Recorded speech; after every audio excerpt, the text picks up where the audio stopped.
Ay ano, next time na lang pala pupunta. Sa bahay nyo kasi magluluto pa ako ng ulam para sa tanghalian.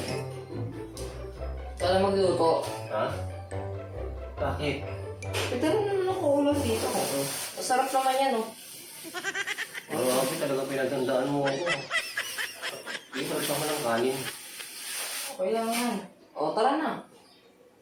Ano, next time na lang, wala pa na akong long sleeve. Alam mo naman sa simbahan nyo, naka-formal. Kaya mo, naka-long sleeve ka. Oh, busog pa. Naalala ko. Wait lang. Ito, may dala naman ng lockset dito galing sa lolo ko. Ano na yan?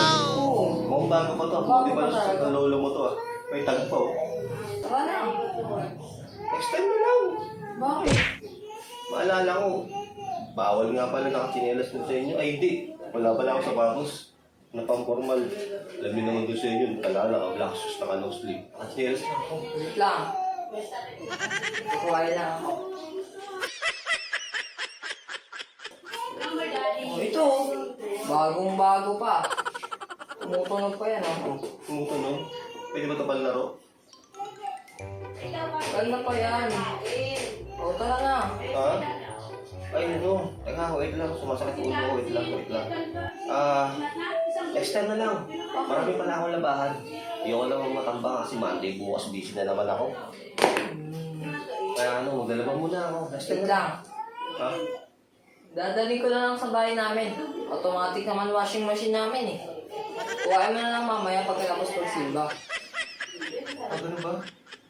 Oh. Ito? Ito na lang, oh. O, tara na. Teka. Baba mo muna. Ano, makakaya mo aminin. Next time na lang. Wala kasi akong pamasahe. Tsaka kung binabalak mo kung libre ako, ayoko naman mag-commute. Sige, next time na lang. Promise talaga next time. Hindi naman tayo mag-commute eh. Ha? Magmamotor tayo. Ito. O, tara na. Ikaw na mag-drive. O, tara na. Talaga ba hindi next time? Bawal yan. Tara na. Hindi mo mag-iingat. Sabi ni tayo. O, tara na. No.